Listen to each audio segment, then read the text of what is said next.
চিকিৎসকদের ওপর হামলা ও নিরাপত্তা নিশ্চিতের দাবিতে ঢাকা মেডিকেল কলেজ হাসপাতালের রুটিন চেকআপ ও আউটডোর সেবাদান বন্ধ রাখা হয়েছে। তবে শর্ত সাপেক্ষে রাতে চালু করা হয়েছে জরুরি সেবা। আন্দোলনরত চিকিৎসকদের সঙ্গে বৈঠক করেছেন স্বাস্থ্য উপদেষ্টা।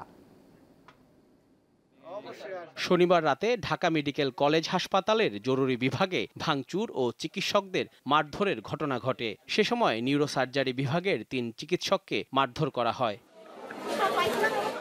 এই হামলার বিচার ও নিরাপত্তার দাবিতে রবিবার সকাল থেকে ঢাকা মেডিকেল কলেজ হাসপাতালের জরুরি বিভাগে চিকিৎসা সেবা বন্ধ করে দেন চিকিৎসকরা। পরে সব চিকিৎসকের সঙ্গে আলোচনায় বসে হাসপাতাল কর্তৃপক্ষ, কিন্তু সেই আলোচনা ফলপ্রসূ হয়নি। এরপর চিকিৎসকেরা সারা দেশে কর্মবিরতির ডাক দেন। রবিবার দুপুরে ঢাকা মেডিকেল কলেজ হাসপাতালের প্রশাসনিক ব্লকের সামনে হাসপাতাল কমপ্লিট শাটডাউন কর্মসূচি ঘোষণা করেন চিকিৎসকরা। আমরা চিকিৎসকরা এখানে সুরক্ষিত না, আমার ভর্তি রোগী সুরক্ষিত না, আমার সিস্টার সুরক্ষিত না, আমার ওয়ার্ড বয় সুরক্ষিত না, এখানে কেউই সুরক্ষিত না।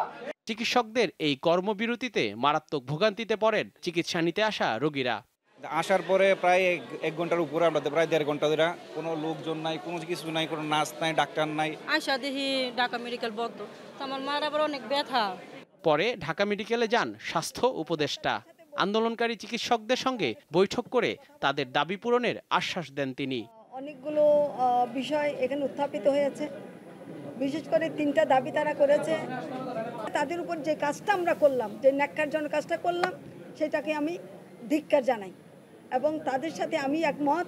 তাদের সুরক্ষার জন্য আমাদের যা যা করণীয়, একটা তারা বলেছে তাদের ইমার্জেন্সিতে সুরক্ষা দিতে হবে, সেটা আমরা বলেছি, আমরা সুরক্ষা দিব।